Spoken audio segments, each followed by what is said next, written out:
Hey, my name is Anisha Patel, and I'm obsessed with all things career development. Whether that's navigating your professional journey, gaining clarity, or building the confidence to reach your goals, I'm here to support you in crafting your roadmap to success. I've grown a podcast that has reached thousands of people across the globe. I'm growing an online business, and I'm stepping outside of my 9-to-5 to build a career of my dreams. I've walked the path of transformation myself, and now I'm here to share insights, strategies, and stories to help you carve out a career that you love, or even a podcast you've been dreaming of creating, but you've not taken the leap to start yet. If you want to connect with me in between podcast episodes, I share my personal career insights and behind-the-scenes stories with my newsletter community, which you can join using the link in the show notes. This is the Pharmacist Diaries podcast. Well, hello there. It's Monday evening, 8 p.m. here in the UK, and we are officially live on YouTube. Good evening, everyone, and welcome back to the Pharmacist Diaries podcast. I am Anisha Patel, and this is obviously a podcast where we explore careers and opportunities that go beyond the traditional pharmacy path. So if you end up watching the replay, welcome. But just so you know, I am going live every other Sunday evening at 8 p.m. for the rest of 2025. And I'm going to be talking to pharmacists who have pivoted into non-traditional roles, which is really, really exciting. We do a live Q&A at the end of each episode. So today, feel free to make some comments in the YouTube live, ask as many questions as you like, because my guest is super happy to have those answered. Now, let me tell you why I'm so excited about tonight's conversation. So a few weeks ago, I was scrolling through LinkedIn, and I feel like I came across a profile that pretty much blew my mind, blew me away.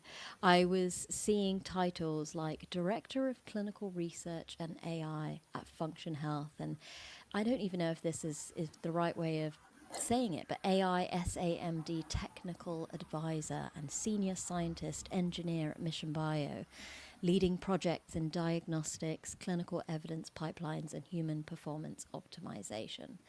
And I was thinking to myself, first of all, I have no idea what a lot of these roles do, but this woman seems brilliant.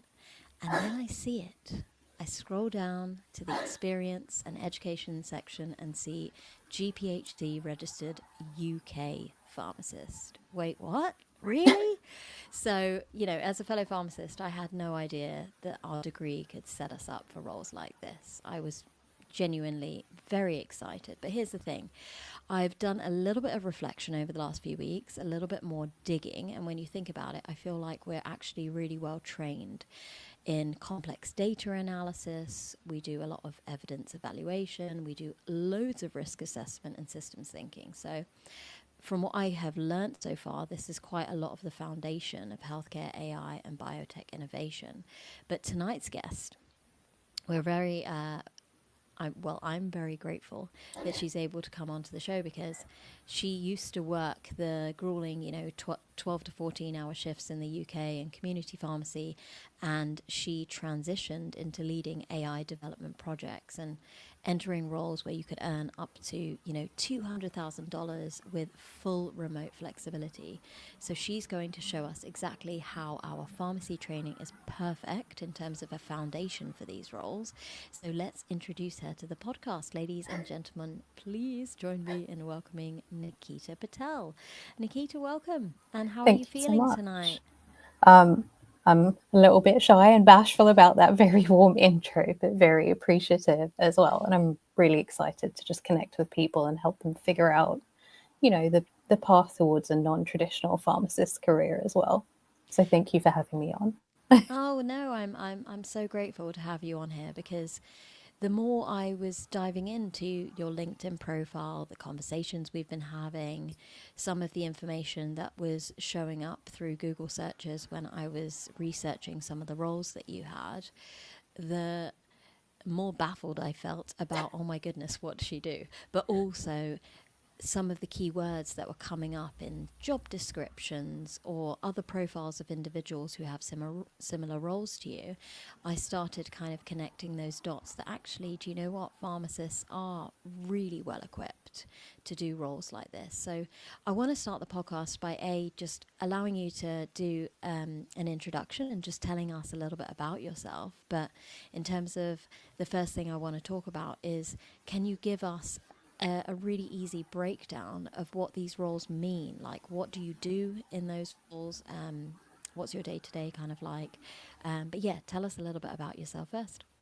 Yeah, absolutely. So, as you mentioned, I originally started out as a pharmacist in the UK and realized 12 to 14 hours of repeating what I felt was the same thing and not using all the knowledge I learned was not for me. So, what I decided to do was go off and get a PhD, just like any sane person would do.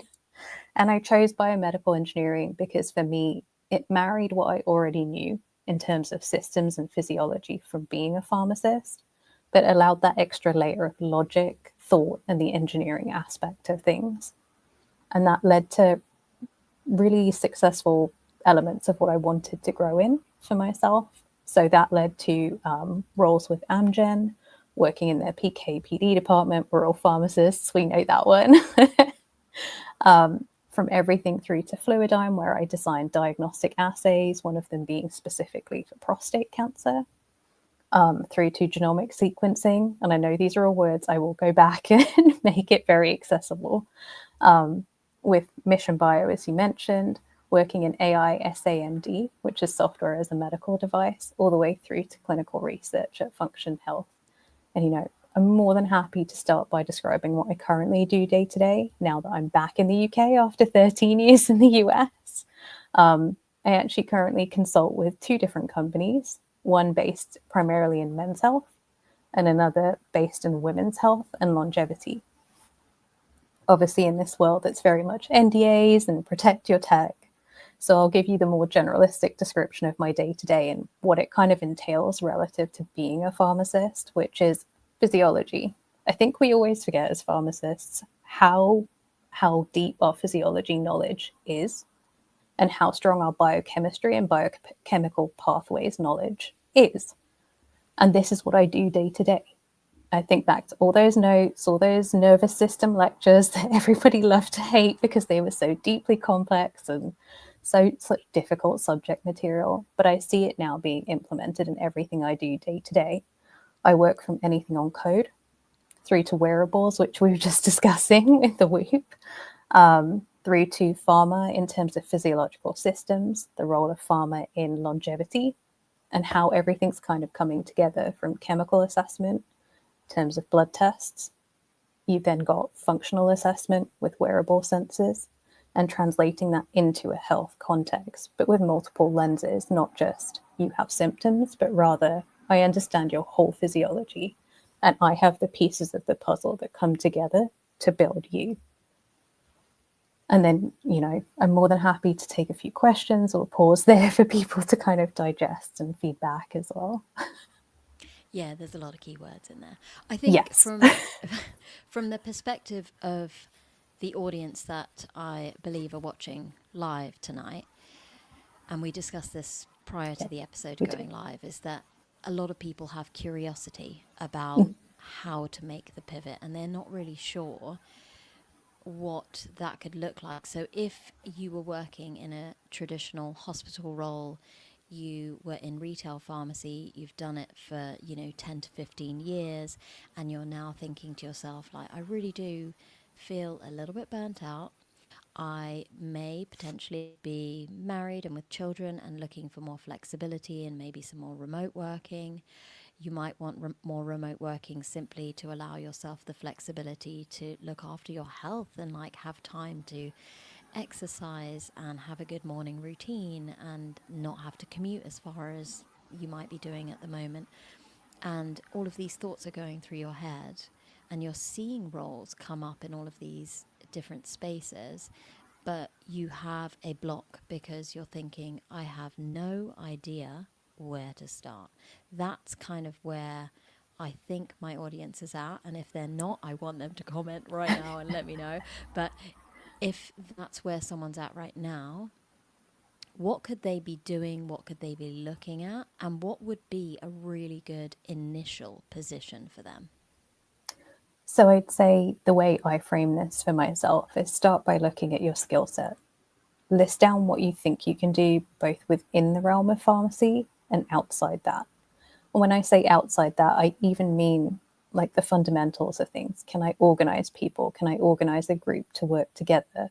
Can I structure people to get them to exchange information in a really positive way? Can I structure a pharmacy team to maybe create specific outcomes, maybe in health promotions?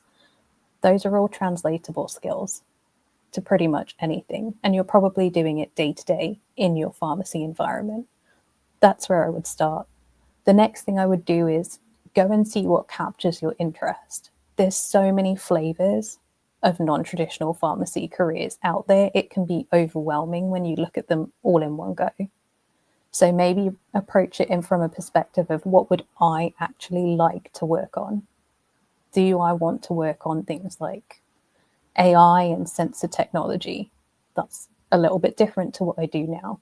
Do I want to work in medical affairs because I understand how things are regulated? Do I want to work in medical writing? You already actually do this as a pharmacist when you translate difficult, complex concepts to patients and enable them to understand and ask questions. So don't limit yourself to one thing.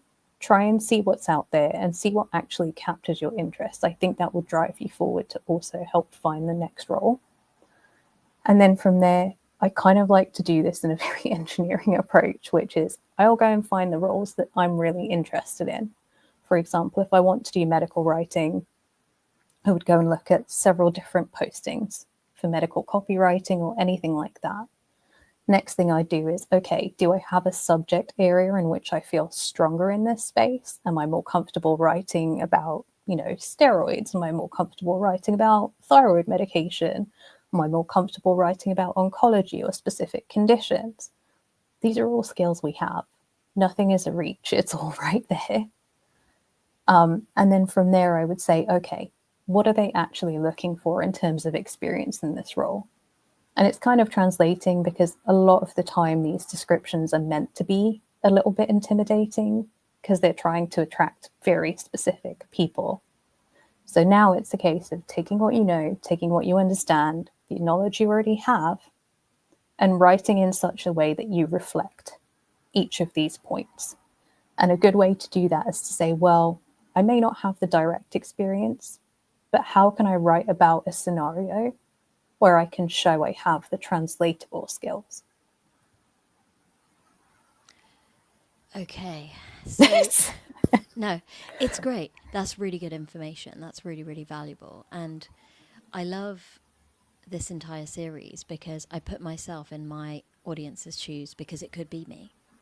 If I am the individual who currently works as a pediatric pharmacist and I'm die-hard hospital, love my job, but actually I am looking to step into a non-traditional career, and part of my journey with podcasting and public speaking and doing content creation has allowed me to build the confidence by chance, I think, that I can do lots of things. And actually, there are many skills as a pharmacist that have translated into podcasting and vice versa. And that alone, by chance, and now I'm utilizing that to my advantage. But I didn't know all of this information when I first started podcasting. I just wanted to have some fun and have some good conversations and enjoy connecting with pharmacists, but also the main thing was my students and giving them the information that they needed. But having developed 5 years worth of skills, how do I then translate that information to an employer to convince them that, oh yes, she would be good at medical writing. She writes show notes for each week for 5 years. She's been writing show notes for her podcast. She's been tailoring the information that she gives on her website versus YouTube versus Spotify and Apple. She is giving different information for her audio listeners versus her video audience. She's understanding that she's got more of the younger generation of pharmacists and students on her YouTube channel versus Spotify. Like, how do I translate all of that to show that I can be adaptable, I can be flexible, when it comes to writing. But I think what's hard is if you know that your competition are going to be individuals who might already have the medical writing experience, how do you compete with them? Is there something else that we can do to get our foot into the door?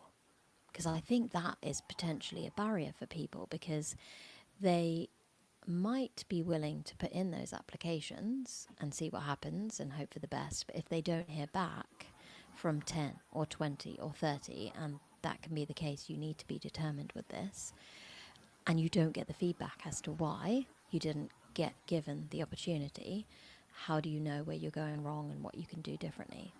Maybe you could speak to that a little bit. Yeah, that's a great case in point, is that it's a balance of determination but wanting that feedback to grow as well. In my case, I've experienced this a few times in my career, because we're always pigeonholed as pharmacists to being something very, very specific. So the jump is not something that people can obviously grasp or see, because it's such a traditionalized role.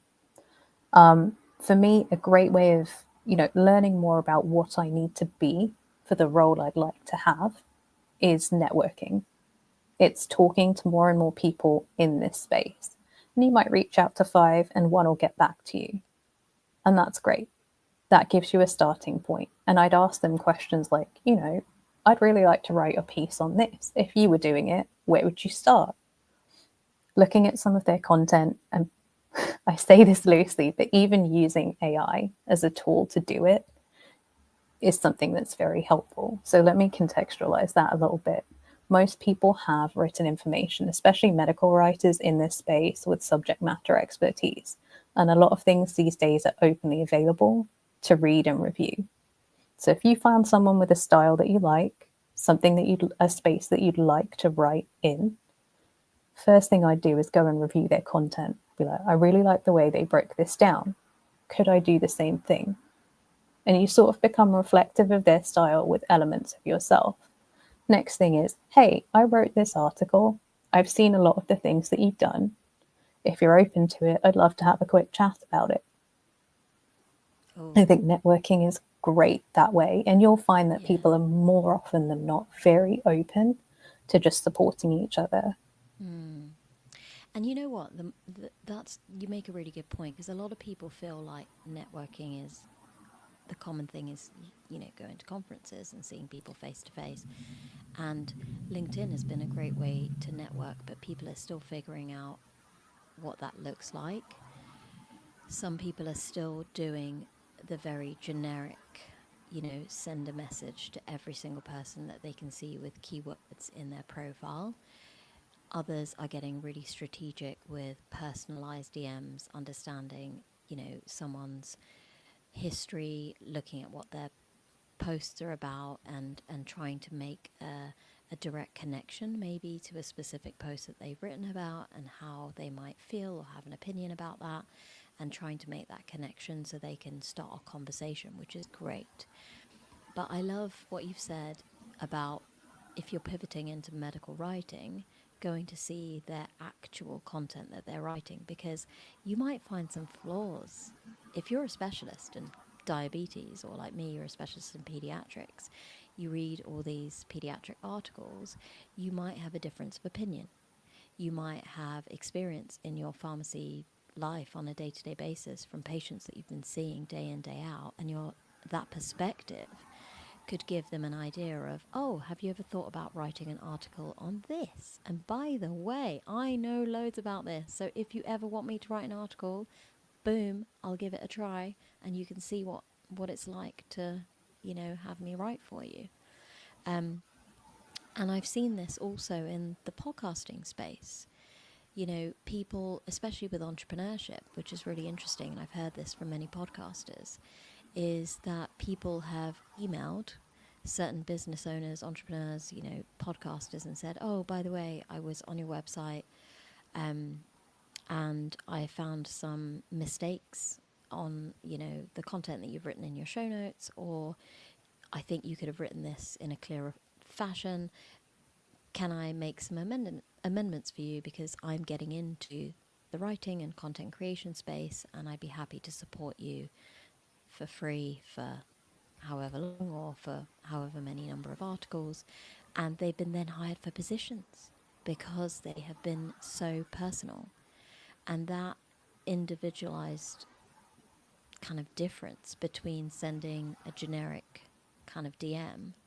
I get so many DMs where people spell my name wrong, or it's like the wrong person's name, and I get so sad because I'm like, I'm not going to answer you because of that. Like, get that right. Get the name right and get the spelling right.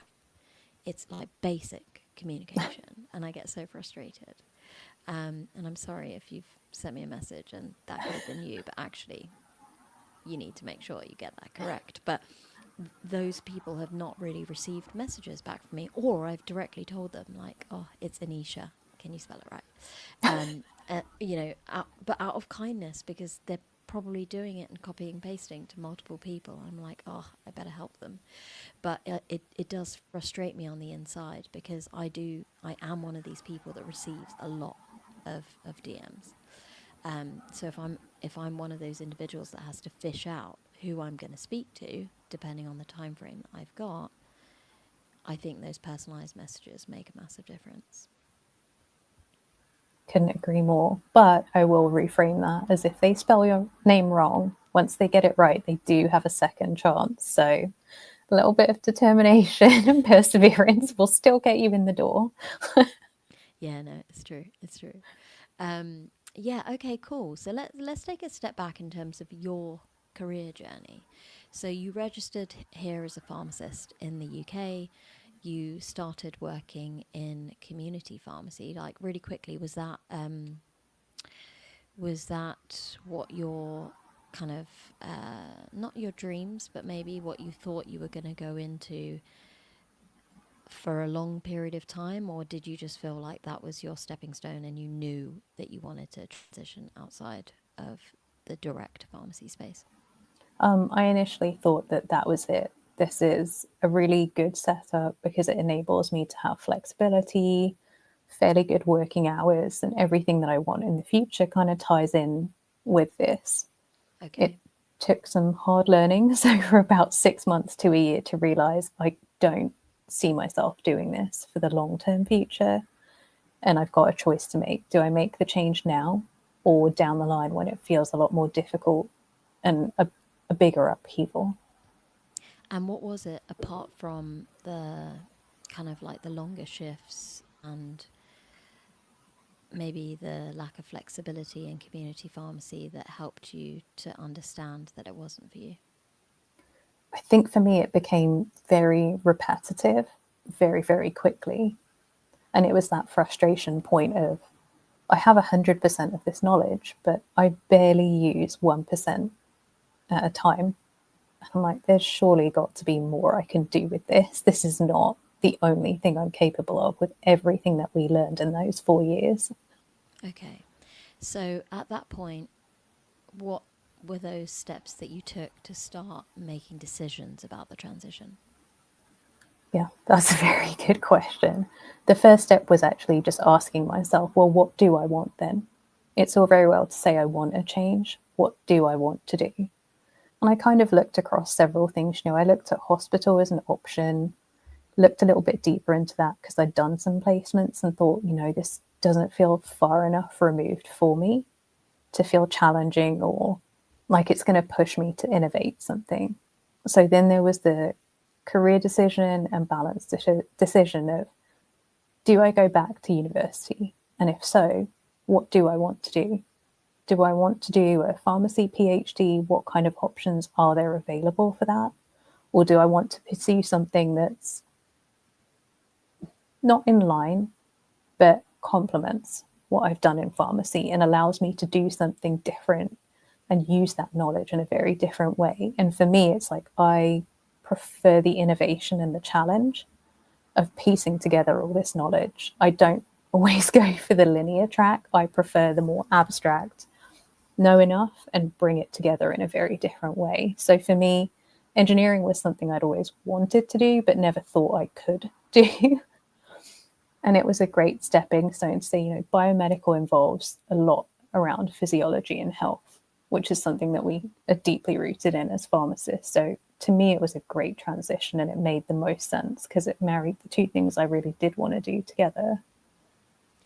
And you moved to the US, which was such a massive transition, and on your own, signed up for the PhD and you just hit the escape button. Tell us about that.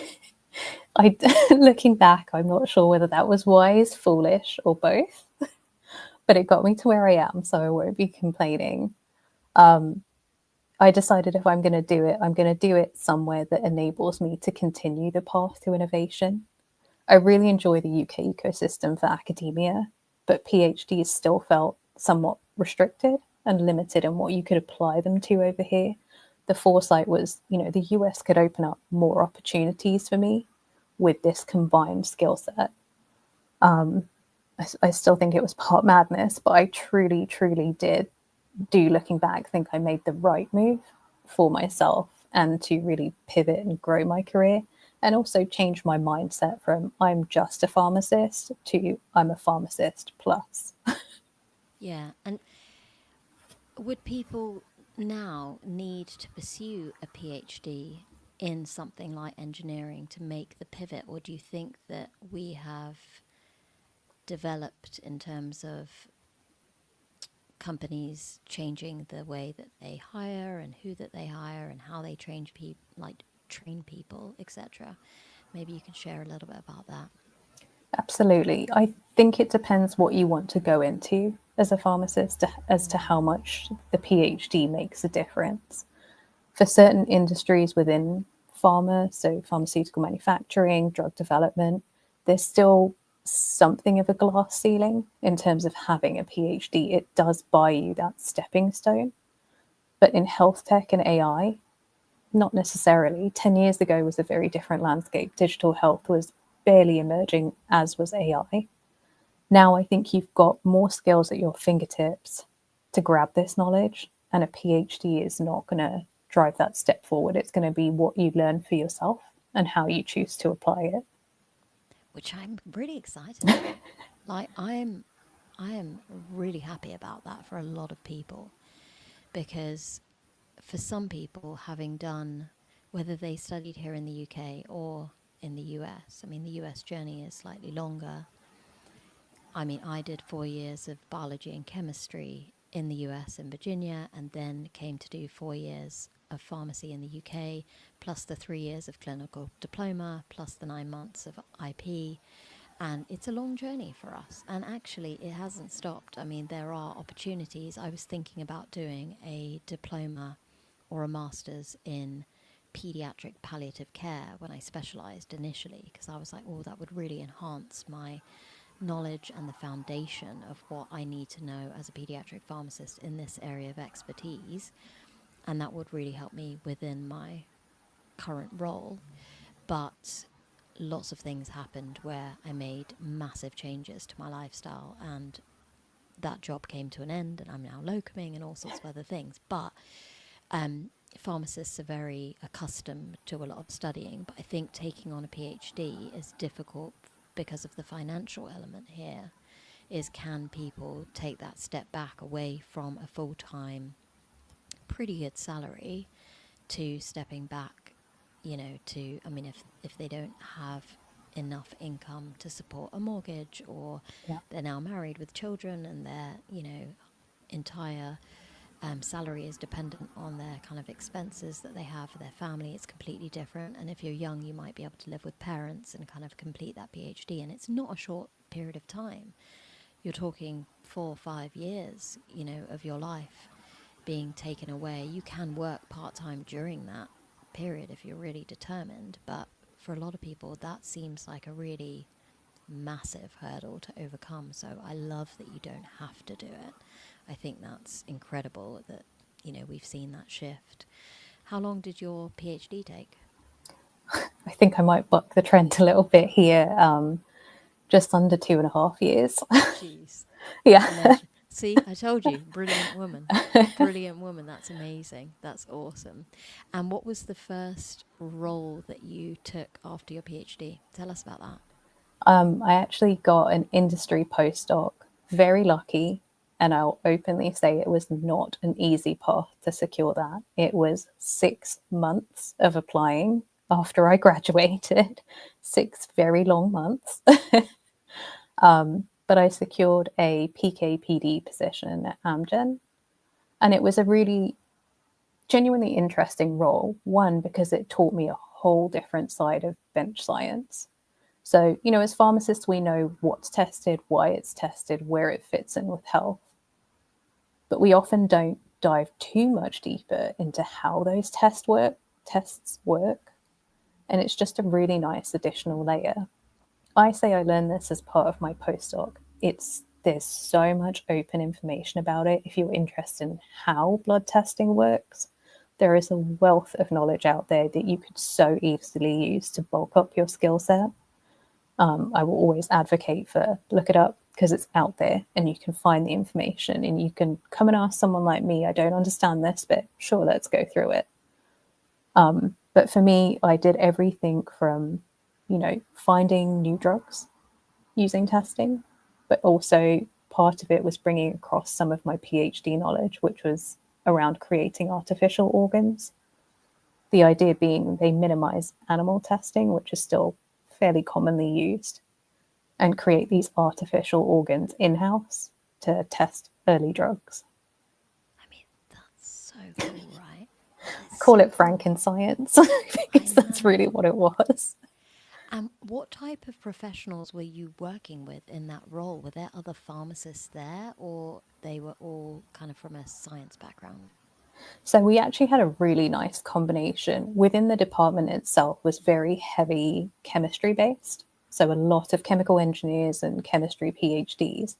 But the wider network of Amgen is actually highly made up of quite a few pharmacists working across different aspects of the business. So drug discovery, where they're discovering these new compounds, there was a lot of pharmacists involved with that. And they typically paired really well with the chemists because there was a good deal of understanding and crossover knowledge, which was so complementary. And again, as I mentioned previously, regulatory affairs. Like all of these things have to be understood, they have to be regulated, tests have to be created to make sure these things are safe. And there's a role for a pharmacist in every piece of that pipeline. It just depends what interests you the most. Okay. And that's really interesting because it just makes a lot of sense. It makes a lot of sense, but it just feels quite overwhelming when you're looking at an application and a lot of the terminology and the experience or the expectations from the employer. Like you said, it sounds quite scary when you don't feel like, as a community pharmacist or a hospital pharmacist, that you're ready for that. But a lot of it is breaking down the individual skills and looking at what you're doing now and transferring that and showing and showcasing that you could do it. Yes, you need some training. Yes, you need some education. Yes, you need to shadow other people to learn, but you can pick up that knowledge and that experience really quickly. But also you have the foundation in terms of the skill to then transfer it into the role. But being able to convince someone of that can be quite hard. But it's doable, I think, with the right training. Oh, I completely agree. Every job I've had, I was not a perfect fit. I didn't check every single box. And we need to get out of that mindset that we have to check every single box. Just as much as you want a job to grow, they should want you to be able to grow within the role. I think we always lose sight of the fact that it's a give and take type of relationship. Just as much as they gain, so should you. So don't be put off if you're not checking every single box to the letter, to the perfect terminology. It's just about making sure you align well enough. And a good rule of thumb is, 60 or 70%. Yeah, and I've been there before in roles that are traditional, having left the NHS and moved abroad, having worked in two completely different roles, and then trying to come back to the NHS and convincing the NHS that I was worthy to be a specialist pharmacist. I found that I mean, I guess you could call it imposter syndrome. I didn't feel like I was worthy of an 8A specialist pharmacist role because I hadn't gone through the traditional I did my residency, but then having left the UK, I didn't go into like a band seven or seven like specialist role and then go into a managerial position. I kind of skipped that and went straight to a managerial position in the UAE. And I had emailed my old manager from my residency role in Oxford, and he literally said, like, you're crazy. Like, do not apply for any band seven jobs. You are way past that. I'm telling you from looking at your email, and just the one email, you are way past that. So you have to have that confidence. I started journaling at that point and looking back at all of the things that I had done in the jobs that I had had over the last 5 years, and getting a highlighter and literally highlighting the skills on a person's specification and linking examples of things that I've done, projects I've worked on, people that I've managed, experiences that I've had that will be different or unique to other applicants, and convincing myself, and then obviously convincing whoever I was applying for in terms of the job, that I could do that job because of all the experience I had. And then being given the job I was that I had applied for, within an hour of doing the interview, they were like, "Yeah, you're in." Then I was like, "Oh yes, like I totally can do this." And we've had this conversation in the last week. Like, don't underestimate yourself, girlfriend. Like, come on. Like, look at everything that you've done. Don't underestimate the skill that you've had. And I think it takes a lot of practice in terms of doing that kind of transferable skill and knowing what will work in different places. And when you go into an interview being really confident in saying that I can do this. Yes, I may not know exactly what you want me to do right now, but with a little bit of support, it will go a long way, and that can be quite tricky. I totally agree. And I think one thing I like to do going into interviews where I feel like, am I quite right? Do I have all the skills and am I the fit? Is to create scenarios where you show growth. You show how you adapted, you show what you learned, you show how you learned it, and you can show it all the way through to applying it. And I guarantee you, every pharmacist probably has at least one of those scenarios. They just don't realize it, but they do. Mm. I've found that storytelling has gone a long way in interviews. I never understood the power of storytelling, but having to explain to an employer that I worked in a company where paramedics had no access to drugs on ambulances and they were transferring people from one location to another, and part of my role was to change the law for the country, and being able to tell that story for me is, I'm so proud of that story anyways, but to share that story is really eye-opening, and they can see and hear a lot of the skill set that comes from that experience. So I think finding examples of things that you've done where you've gone above and beyond, where you've found a problem and you have created solutions for it when no one else has created solutions for it, no matter how small they might be, implementing change and service improvement and understanding maybe where you are lacking certain skills and you have changed your growth mindset or figured out how to apply yourself in different ways can 100% go a long way. So once you had, oh, go on before I ask another question. I was just going to add there as well. I think sometimes stepping out of the situation, we're doing a lot of the same things every day, which means you're seeing all the problems that come up with that and thinking, well, I could fix this if I just did this.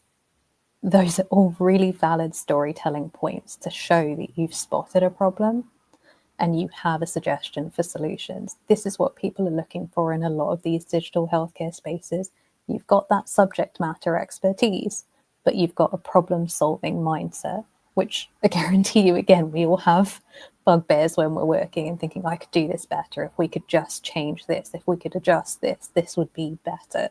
So you're already thinking like that without realizing. 100%. Because there are so many systems and processes and policies that we have all followed. And within those systems or processes, we have found problems and we get fed up because we are the ones who have to face them every day. We are the ones who have to do them every day. Those are the tasks that we actually hate because you're in your head for like maybe years. You've been like, I wish I could change this. And Yeah. then one day you get so fed up, you're like, I am going to change this. But I have understood from roles that I've been in is that I'm actually really good at this whole problem solving thing. I never thought about it this way, but I've started again with the reflection piece is when I've looked at adaptability and service improvement and coming up with examples.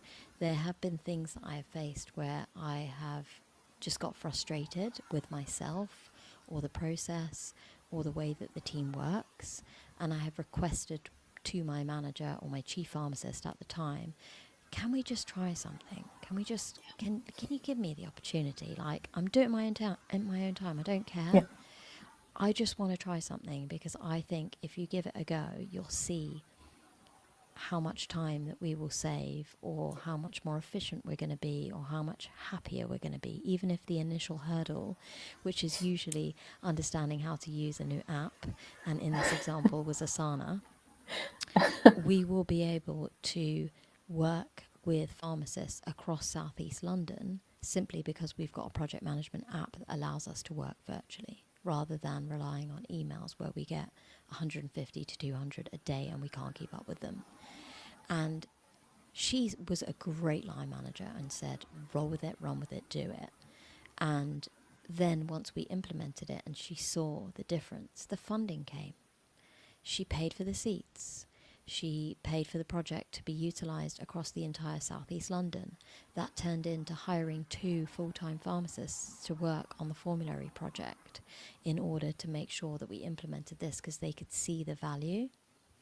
So those kind of things that you start and it gets the ball rolling, it really demonstrates a lot of skill set, which I've realised is so valuable in this new space of health tech, because people are constantly having to find solutions because things are moving so quickly in the world of tech and, you know, wearables, and technology is changing, AI is shifting, you know, social media is molding, marketing is changing, like all of these things are happening right at the speed of lightning, and you have to keep up.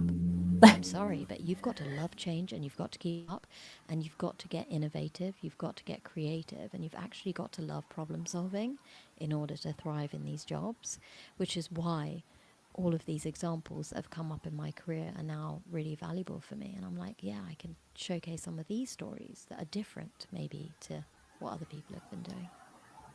Exactly that. Couldn't have said it better. Every job I've had is essentially solving a problem, whether it's given to you as a simple scenario of make this, or whether it's we actually have a direct issue with this, can you fix it? So it's always going to be about problem solving and logic, and that's something as pharmacists we do every day. Yeah. But we don't do it consciously. I think, could we just move on and talk a little bit about like roles in AI specifically? How can a pharmacist get involved in those types of roles, and what kind of experience have you had? Because I think that would be really interesting for the audience to learn about. So my foray into AI is completely off my own back. It's something I had to learn as part of a previous role. So I took that on myself, initially learning coding, and then diving deeper into AI because I could see, okay, this is going to be a very big space, and these worlds are going to collide at some point, healthcare and AI. And this was probably about 6 years ago, right before it boomed.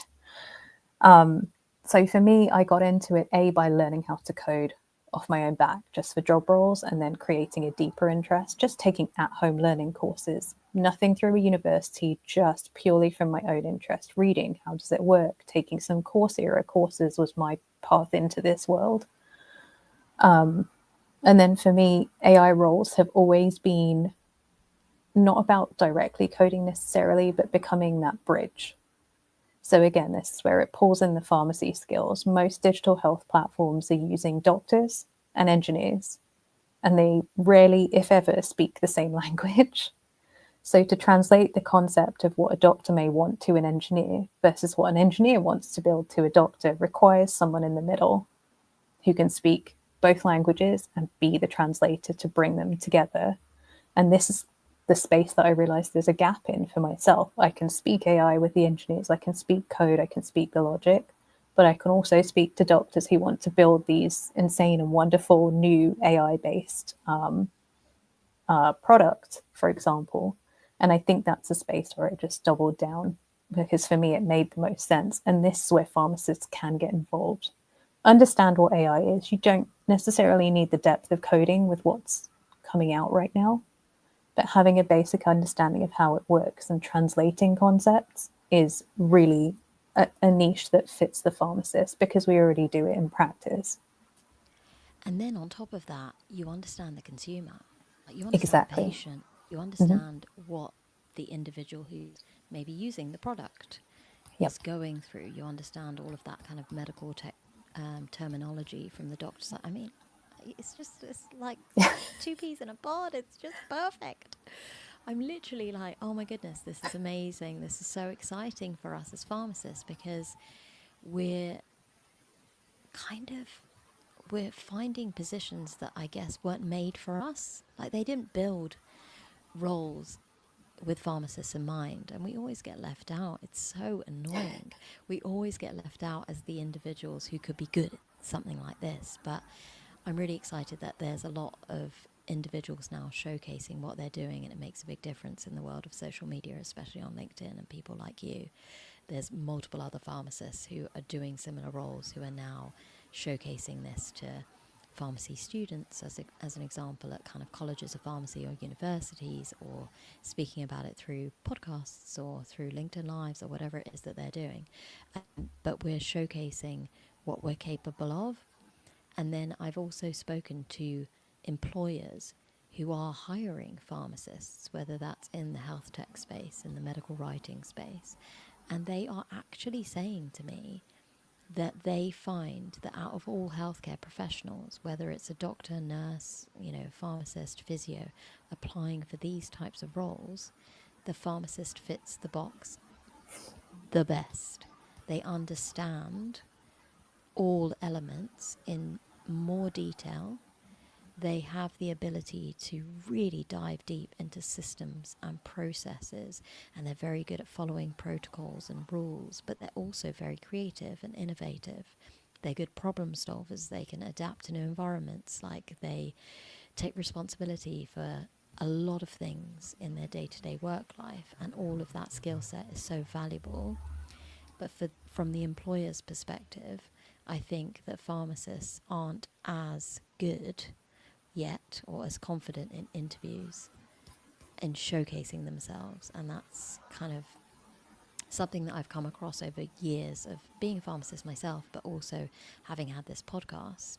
I'm learning that so many people underestimate their value.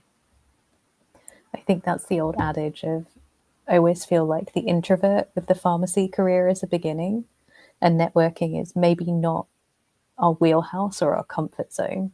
And maybe representing what we can do is also not our wheelhouse and our comfort zone. But I'm going to quote Jamie here. She's always like, shout loud about what you can do because you can do quite a lot. Yeah, she's great at that. Love my PharmD.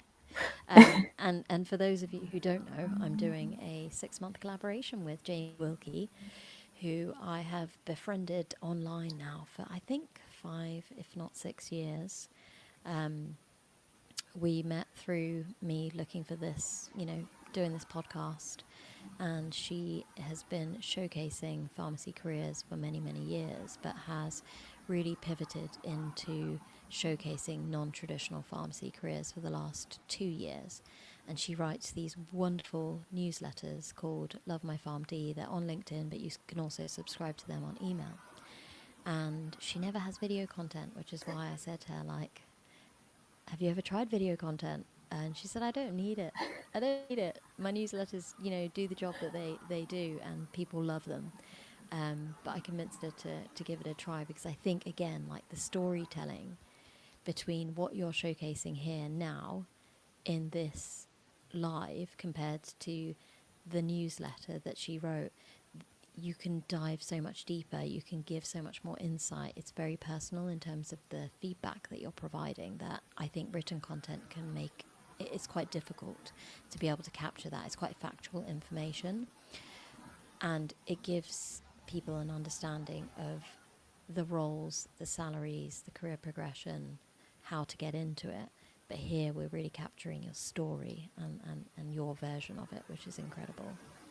I think I'm going to have a look at what the questions are tonight. Let's dive into it. Thank you so much for sharing so much valuable information. There'll be, I think people will be really, really happy with Okay. today's content. I am really excited about it. So we do have comments tonight. Love this question and answer. Networking is a major key, but on top of that, I love that take about engaging with their work too. Yes, because I'm hoping I'm pronouncing that your name correctly. It's Akwasi. And Akwasi is also a massive fan of non-traditional career paths. So if you haven't connected with him on LinkedIn, this would be a great opportunity because he is a massive advocate of pivoting outside of the traditional pathway, and he has gone into kind of more of the sales side of things in terms of tech. So I think it'll be really interesting to connect with him. But also, he is coming onto the podcast, which I have recently confirmed that he's happy to join me for a podcast episode. So I can't wait to dive into that. We also have a comment here. This is interesting. I'm a pharmacist in the UK within the same field. I love this content and totally with Nikki. Amazing. Thank you so much for sharing that feedback. And that is it for the questions tonight. If anyone has any other questions, feel free. In the meantime, while we're waiting for people in case they want to type a question, did you have anything else to add? Not really, just to say that, I'm always open. Folks can reach out. I believe you shared my LinkedIn, but I'll keep posting and reach out to me anytime with questions. I know it can be a little intimidating as pharmacists to do it on public platforms, but you're more than welcome to reach out, ask any questions. I'm always open to helping. And I think it's important to try if you're an individual who doesn't really use social media. I mean, the only reason I use it as much as I do is because of this podcast. And having been forced kind of to share this podcast, otherwise people wouldn't know it exists, I have had to step out of that comfort zone and be really bold and just send someone a message and say, hey, I've got this podcast. This is what it's about. Would you like to come on for an episode? And like, no one ever says no. Oh, we have another comment, by the way. Love the show. Great interview. Really well spoken, Nikki. Yes, that is Oh, so thank true. you. Thank you for sharing that. But I think, yeah, it's really important to step out of that comfort zone as a pharmacist. Nothing bad can happen from it. If someone doesn't answer, who cares? Like, it's totally okay. You need to understand that if you do want to pursue something, you want to step out your comfort zone, you want to go on this new kind of career adventure, you have to do things that you might find a little bit challenging, but it's not as bad as you think it is. That's, I think, one of the takeaway messages is that you would be very surprised. I've got 188 episodes now of this podcast, and I've reached out to most of those individuals, whether I've known them or not known them. Most of them I've probably not known or ever spoken to, and they've all said yes. And some people who have been really, high level individuals like Catherine Duggan, who's the CEO of FIP, massive international pharmacy federation. I emailed her and just said, I'm starting this podcast. I'd love to hear more about how you got into FIP and became the CEO. And within 2 days, she said yes. And I was blown away. So you'd be really surprised that there are so many people that are willing to support you and help you on your journey. So if you are looking to get into this kind of area of expertise and step out from where you are now, and if you have questions, then send Nikita a message. I will share your LinkedIn on all the show notes, but also I was going to ask you, in terms of the coding courses that you took, would you mind sharing those with me? And I will also share those in the show notes, just in case people want to take a look. And we have one more Absolutely. comment, by the way, from Daisy. Daisy. Hi, I don't have a question today, but I'm really grateful for this type of content. I'm going to start second year as a student soon. Amazing.